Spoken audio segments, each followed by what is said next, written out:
May 25th marks a day I will always remember.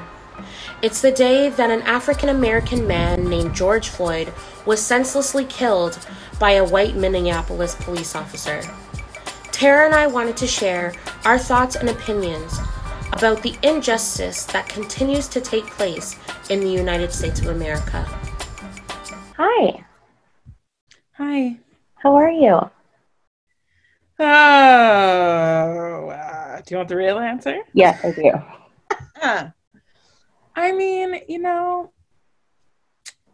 I'm not great at the moment. I'm angry. Tell me why. I'm angry because Black people in America are being senselessly murdered. And it's nothing new, but Yeah. I think it's especially hard right now because we're all stuck inside. Yeah. And the overflow of posts about it on Instagram and all social media is just like daily. And it's not just one murder, like the most recent is George Floyd, but for that it was Ahmaud, and then it was Breonna. Like it seems like every day there's a new name and a new face and a new video. Yeah. And I'm exhausted. I'm tired. And I'm aware that, I don't live in the States, but it doesn't take away from my feelings on it. And it doesn't take away from the fact that I have American family and especially Black men. Yeah. In my family. I worry about them. I worry about my sisters as well. But it's just overwhelmingly infuriating and unjust, and I'm like, I don't know what to do anymore. It's like I don't really have words about it. I don't. And the thing is, it's like there's nothing for me to do as the Black person. There's nothing for me to do because I'm not the problem. No. Racist white people are the problem. And yes, I say specifically white people. Yes. Because it's generally, that's just the truth about the situation. Yeah, it's 100% racist white people. Like, can I live? Can I go for a job? Apparently not. Can I watch a movie? Can I bird watch? Can I be at a barbecue with my family and friends? No, it's hard as a Black person to exist. It's hard to exist. Yeah. It's hard to exist. And it's always been hard. But I don't know if it's just racism has always existed. Like, this is not anything new. But again, it's like this day and age, everything is filmed. Everything is instant access. Yeah. Something happens, someone's filming it and posting it on Instagram, and then it goes viral for the world to see. And then people are still shocked. And it's like, oh, so-and-so, this officer so-and-so should lose their job. And I'm like, this person lost their life. And you're telling me that it's fair that this person loses their job? Like, you're applauding them for being fired? They murdered someone. Right. Like, what? Where's the equality? I feel like it's been such a hard situation to try to navigate while being here. And what's really hard too is that we're all in this lockdown. That's like, are we really? Because anyways, all in this lockdown and in this pandemic. And it just seems like no matter what, hate seems to always like cut through any situation.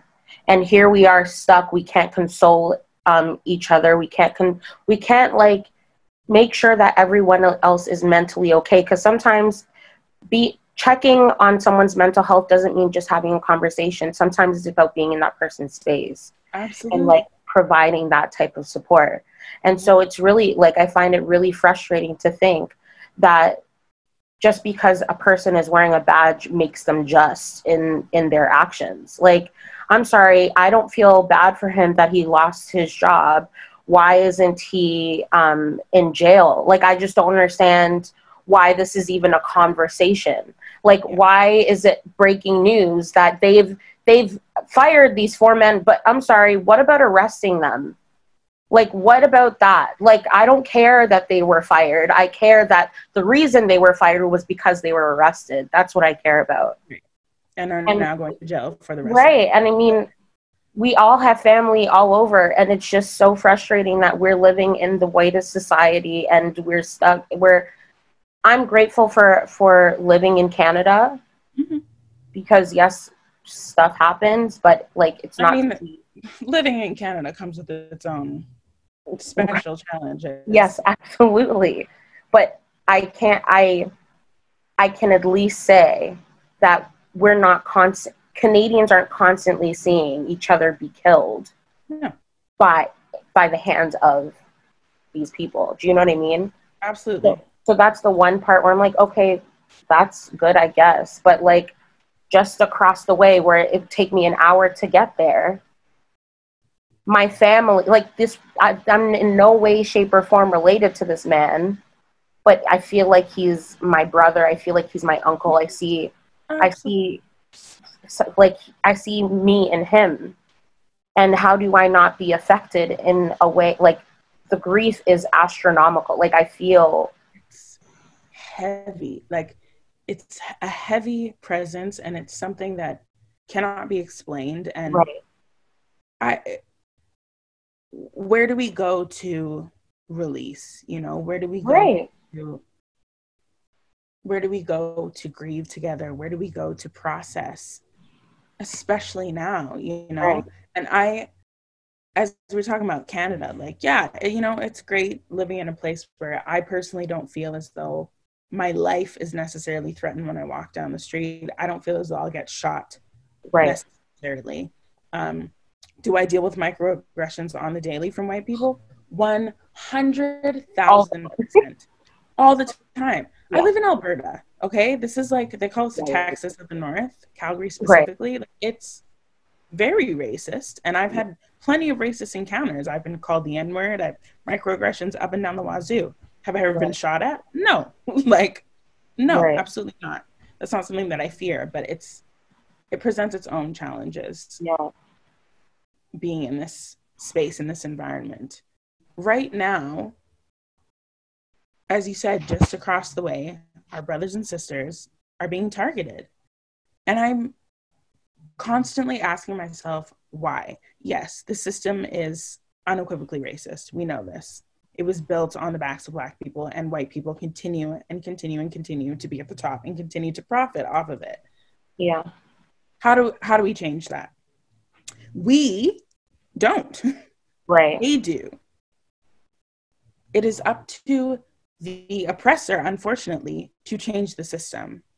Because I have no power when I come to speak. You don't listen to me. You don't value what I have to say. So how can I speak? It's up to the allies and them to do the work. Are they doing the work? I don't know. Is reposting justice for Ahmaud and justice for Breonna, is that advocating for me? No. Not enough. It's not enough. No. It's not enough. It hasn't been enough. And, you know, it's kind of a catch-22, because it's like, I see white allies, friends posting, oh, this is so horrible, and I'm so shocked, and I'm this. Like, I don't need your shock, friends. This isn't new. I don't need it. I don't want it. I want action. I'm tired of the inaction. It's so easy to be a keyboard warrior and post on your Instagram that you care about this, but when's the last time you called me and asked me how I was doing? Do you know what I'm saying? It's like, when's the last time we had a conversation about what this you do as an ally? Yeah. You know what I mean? I'm tired of making space for people to feel like uncomfortable. Like, oh, I'm uncomfortable, so okay, we don't have to talk about it. No, I want you to feel uncomfortable, because the more you feel uncomfortable, the more you want to fix the situation or help fix the situation. I feel as though we as Black people, we as people of color, I'm going to talk specifically about Black people, because this is a Black and white issue at this moment. We have these conversations all the time. I speak to Black people all the time about these instances that happen, these murders, these senseless murders. I talk about this all the time. And we sit and we get angry and we cry, and, you know, we try to hold each other up. But I don't I don't know that I've had this conversation with a white ally or white friends. It's rare, and when we do, it's, as you say, it gets uncomfortable for them. Right. I'm like, I'm not uncomfortable speaking about this. This is the truth. It's on video. Right. It just, it's And it's such a infuriating. shame that we've become desensitized to seeing these types of videos. It's like, oh, another one. You know what I mean? Like, it's painful, but we're so used to seeing them. Like, it shouldn't be comfortable for me to turn on my phone and watch a man be killed. Right. Do you know what I mean? Like, we become so, like, used to that yes, we feel and mourn and grieve, but I don't turn away because I'm so used to seeing it. Mm-hmm. It's frustrating that that's something that, like, now we have to see constant. Like, I'm tired of going on Instagram or going on Facebook and watching these videos of people dying, like people being killed, and acting like it's okay. It's not as bad because it's a police officer. And okay, yes, we have justice and all this, like, all this talk, but, like, you realize the severe, like, what this is a real life horror movie. Like, we're watching 100%. We're watching something horrific, and we're used to it. Like, these types of videos happen constantly. All the time. All the time. It's, like, frustrating. It's very frustrating. And, you know, I typically don't watch them. I typically don't repost them either. And that, too, is kind of a debate in itself, because I want people to be informed, obviously. And anybody who has any type of platform should, in my opinion, should inform and should, I mean, they have a right to post whatever they want, but me as a Black woman, yes, I feel as though I should be educating or posting about this, informing people. I don't like to, because I don't like to re-traumatize every Black person that comes to my page and looks at my story. At the same time, am I doing a disservice to myself and my people if I don't? Is it irresponsible of me to not post? But Right. is it up to other people to judge why I do or don't post? You know what I mean? It's the same way if, you know, some people like to post about post on someone's birthday, or post on a Mother's Day, or whatever the fact. If I don't post on Mother's Day, it doesn't mean I don't love my mom. It just means I'm not outwardly posting on my social media. Right. So, I mean, they're two different things, but you know what I'm trying to say. Yes, absolutely. So, yeah, it's hard. It's hard to know how much to put out there, because I have plenty of friends who all day, every day repost hashtag. And I'm like, I'm here for it. I'm here for it. I'm here for you. I also find it hard to watch. I find it hard to only see that on social media. But then I get angry if I see, you know, things that aren't about it. Lackadaisical, like, oh, here's my TikTok dance. Like, I don't care, boo. Right. I don't care. There's more important things going on in the world. You know what I'm saying? Yeah. But it's, you know, you need that levity sometimes too. So it's, where's the balance? Is there a balance? Yeah. I don't know. Well, you know, like, we were somewhat talking about this before, and it's just like, you know, this morning I went on like a posting, like, a rampage of, like, posting all the things. And I'm not usually, like, I post when I feel motivated to post. And it could be sometimes, like, for birthday, I become excessive for people's birthdays, and I post, like, all of the things. And because I believe in being positive and sharing positivity and, like, being playful. And I feel like I'm a very silly person. But I think that silliness can also be seen as, like, as not useful sometimes. Like, I'm like, okay, I actually do have an opinion. As much as I want to, like, make you laugh, I also have an opinion about things. And I think this morning specifically, I woke up and, like, you know, did the usual, did anyone call me, text me, any, like, did anything happen that when I was sleeping, the check. And then I went onto Instagram, and I've been trying not to go on first thing in the morning, but I did. And I went onto Instagram, and I was instantly, like, my day shouldn't start out like I shouldn't feel like this. I felt so angry. And I was angry that, as you said, some people aren't posting. They're posting about things that they're doing. And it's like, I get it.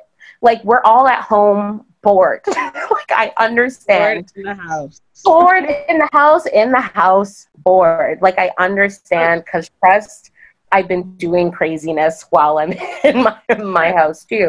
But at the same time, let's not forget what's happening in the world. Let's not act as though everything is perfect and everything is kumbaya. No, that's not what's happening right now. And we need to be aware of it. And we need to also have a conversation about it.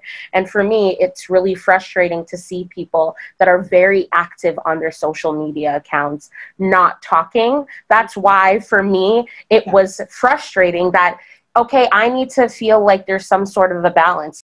And if you aren't, I don't want to associate myself with you. So this is a way for me to see, it's kind of like I see you for who you are now. So I'm just like, keep it pushing. Like, that's what this morning was for me.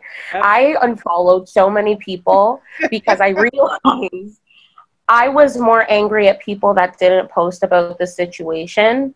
And because this situation matters to me, because it feels like you're ignoring me and my experience. You've ignored me.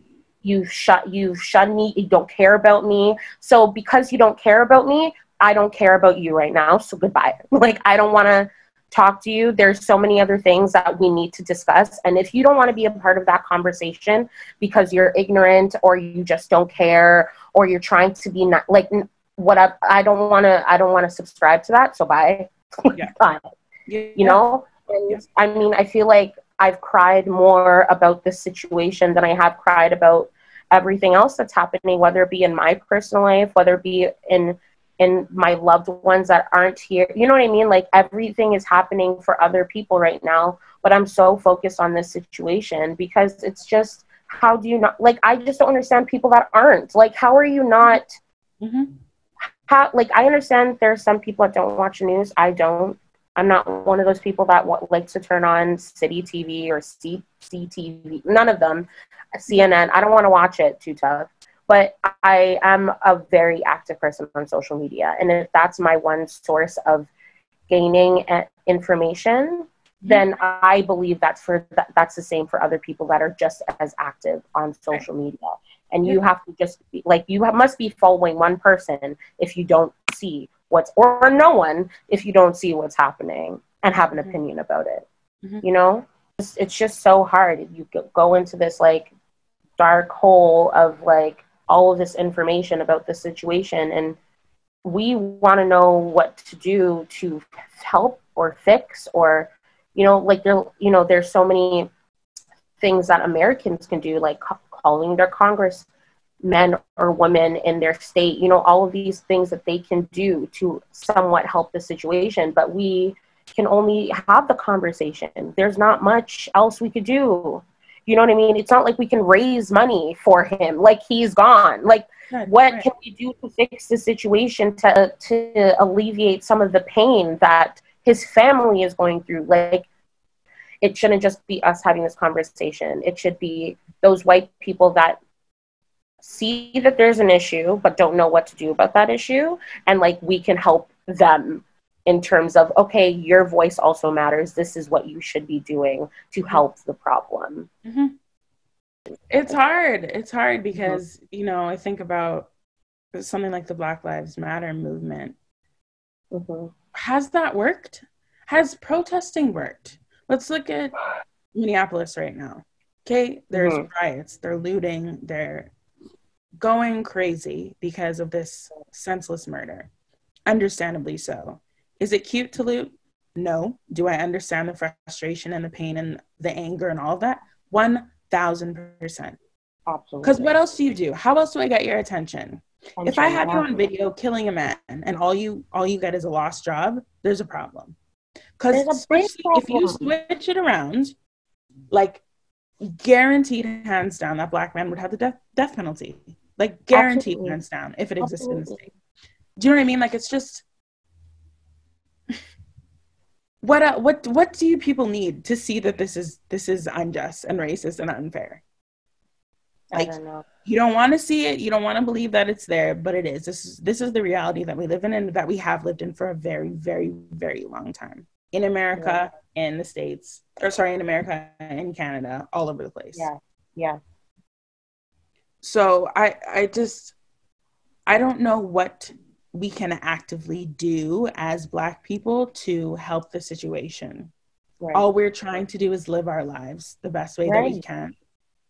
Like, obviously there are Black criminals, there are criminals of all colors, but like, Right. for some reason, they want to target the people who are just going about their day, going for a jog, writing a check. Like, that's because when it's quite clear that when these white people see us, they don't see a human being. right, because they've been conditioned and also to. right, and truly sometimes they don't even see an animal. Mm-hmm. Do you know what I mean? Like, some of these people treat their animals much better than they treat us. Sure. And it's like, okay, then I'm just like, I'm a fly that you want to swat away and not deal with. And it just like, there's so like, it feels like I don't want to say it, but I'm going to say it. A lot of it stems from, you brought us here and now you don't know what to do with us. Mm-hmm. And so it's easier for you to just kill us. Mm-hmm. So that you can feel better about yourself. Like, that's what it feels like. Like, okay, we brought them here to do a job and now they have freedom. Well, not even when slavery was abolished, that wasn't even really the case. Right? And then now in 2020, we're free to like live. Are we though? Like, let's talk about it, because clearly we aren't free to live. They showed them, he wasn't even resisting arrest. Like, this is what drives me crazy. He wasn't even resisting. Right? It's always that. It's on video each and every time. Yeah, it makes me so mad. Like Trayvon Martin. You think about all of these situations. Yeah. On film. Yeah, it's ridiculous. We're like, there's just no justice because the system was not made for us. Absolutely. It's not in our favor. In a box and oppressed, and it's just like, for every 2 steps forward, there's like 5 million steps back. And so we'll always continue to be in the back. It's just like, when is there some sort of, when can we breathe? Like, you know what I mean? I can't breathe. And it's like, we're suffocating. And the thing is, the Black community is beyond resilient. Like, we know this.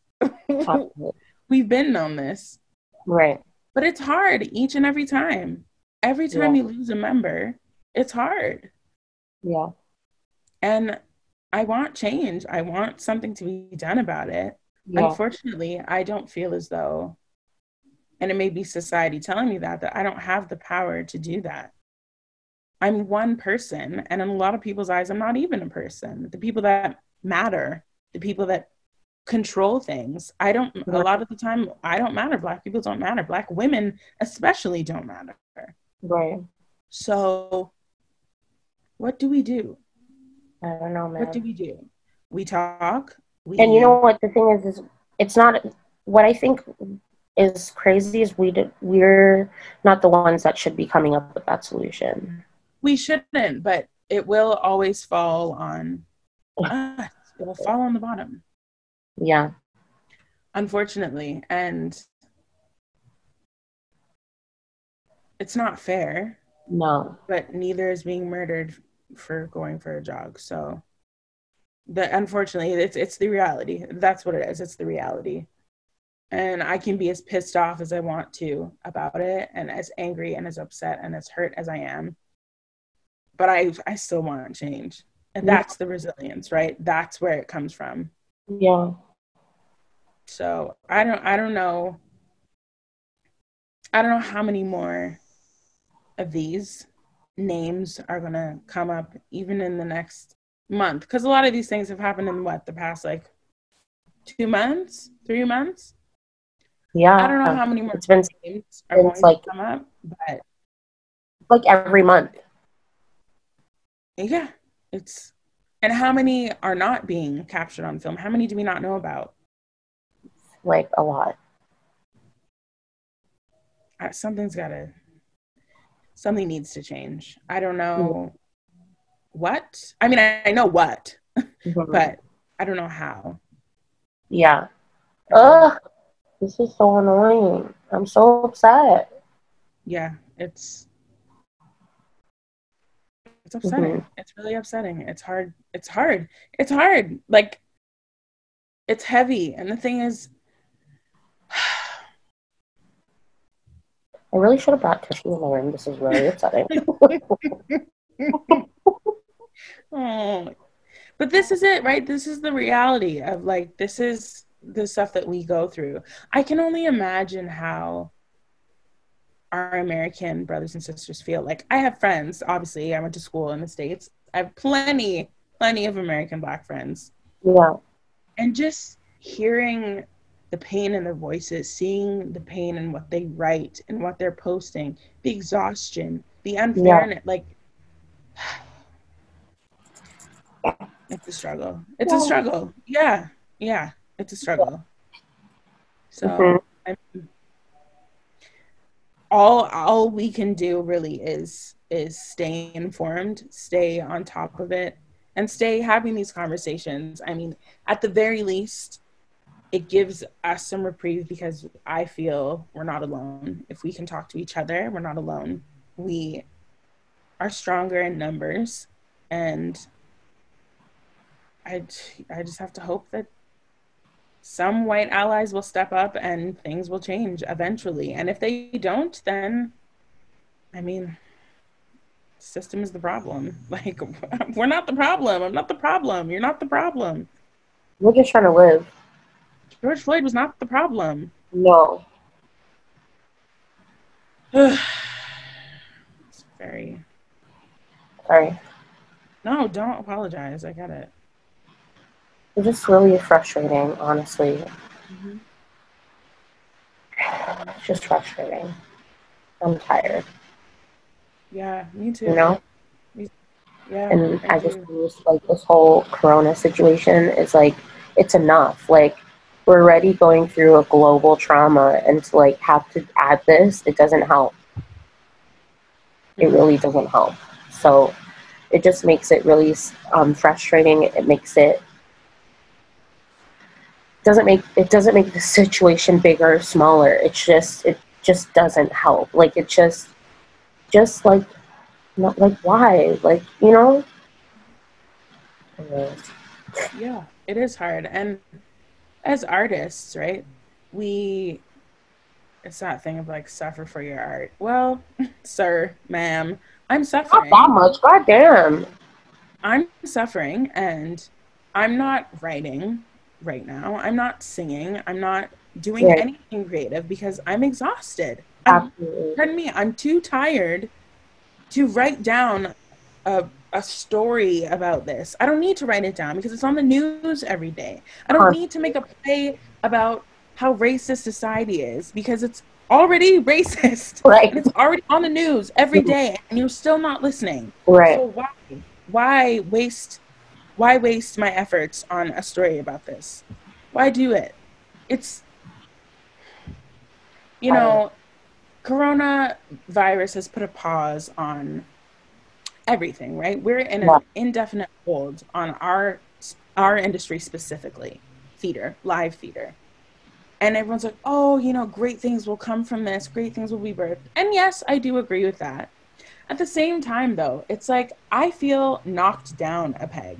Yes. Each and every time there's another trauma laid on top. I'm like, well, geez, it's going to take me forever to crawl out of this mess. Right. It's going to take me forever to crawl out and become this beautiful new artist that I want to be. Like, you know, so as much as I applaud people for being optimistic about the creativity that will inevitably come from this period of hardship and, you know, this pause. Yeah. I also think we need to look at the other side of it, where I don't know that some people will recover from this the way that they think that they will. It's No. going to be really, really hard to bounce back. As resilient as we are, like, this is, and it's not just COVID. It's not just that these Black people are being murdered. It's personal things in your personal life. It's loss. Me specifically, I lost my grandmother, and I've had other things go on in my life. It's like, Yeah.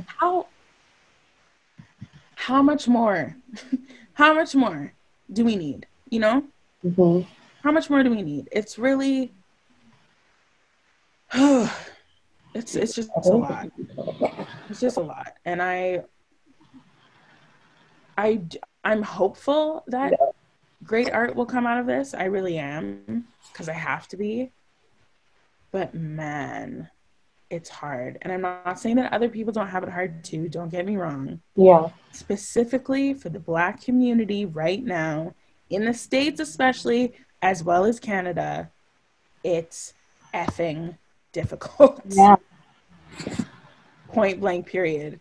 Don't make it about race. It is about race, my friends. It always is. It always has been when it comes to senseless murder. Right.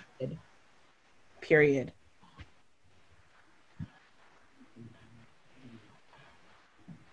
When's enough? Don't hug your face.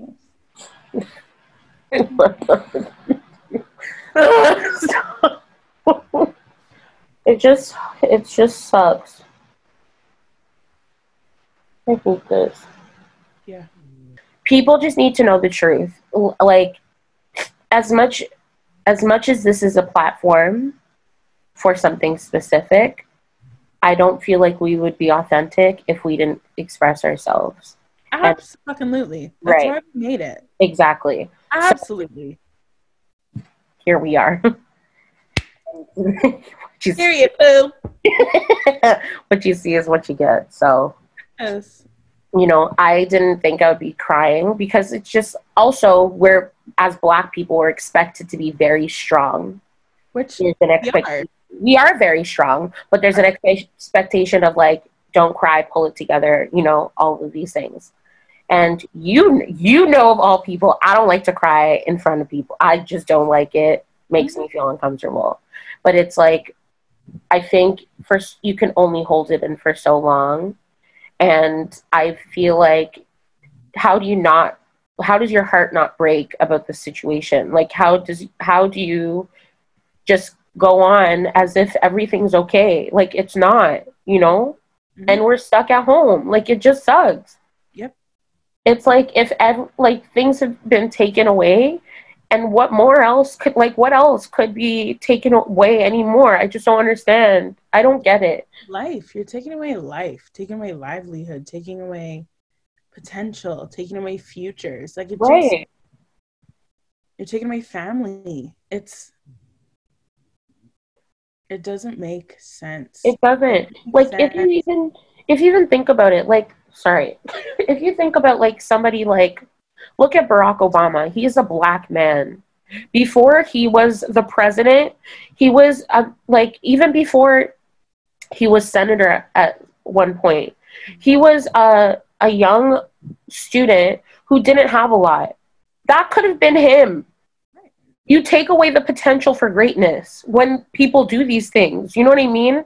And, like, you don't know what this person's future was. No. And they don't care. Like, it's crazy that they don't care. I just don't understand. I genuinely don't get it. I don't either, because I'm not wired that way, right? Right. I didn't grow up to view people as less than. I didn't grow up in an environment that allowed that kind of racist rhetoric to be normalized. Like, right. And these people that did grow up that way have a responsibility to educate themselves. Just because you grew up one way doesn't mean it's correct. Just because you were raised where these things were normalized doesn't mean that it's correct, and you should know better. Right. Because we have access to all this information. The bloody internet is the center of everything, bro. You can type anything in and learn and read. Yeah. Go to a library, guys. Like, I don't know what you need. I don't know. I don't know what you need to be knocked upon the head. Like, I don't understand. I don't know. Just because you were raised a certain way doesn't mean you have to continue to live that way. just as easily as hate is taught, so is love, so is acceptance, so is like understanding, so is all of these things. And you can always reteach things. Mm-hmm. It's how people learn all of the things that they learn, that they teach in school, like common decency, humanity. Those things are taught. Mm-hmm. Mm-hmm. You learn about acceptance as a child. When you're a child, you don't know until someone tells you or teaches you. That's it. Until they Just teach do you. better. Do better. God, I just don't. God damn. Anyways. It makes me want to rage. It does. It makes me want to rage. And sometimes I do, you know. Sometimes I scream and cry and carry on and have a temper tantrum because I'm fed up, bro. I'm fed up. Yeah, ditto. Honestly, like, leaving my house and going on a drive and just being alone, not talking to anyone has kind of helped a little bit, but it's hard. You know what I mean? Like, it's hard. How do you, like, it's hard. Like, you're already, like, I have my family here at home, and it's like, okay, we talk about these things, but like, it's kind of like we don't want to talk about it because our hearts are already broken. That's it. It's like, again, where's that balance? How much do you expose yourself to it? How much do you not? How much do you protect yourself? But this is reality. Absolutely. This is reality, and this is our reality as Black people. Thank you so much for watching. Please make sure to like, comment, share, subscribe, and visit our website musicaltokens.com for your daily dose of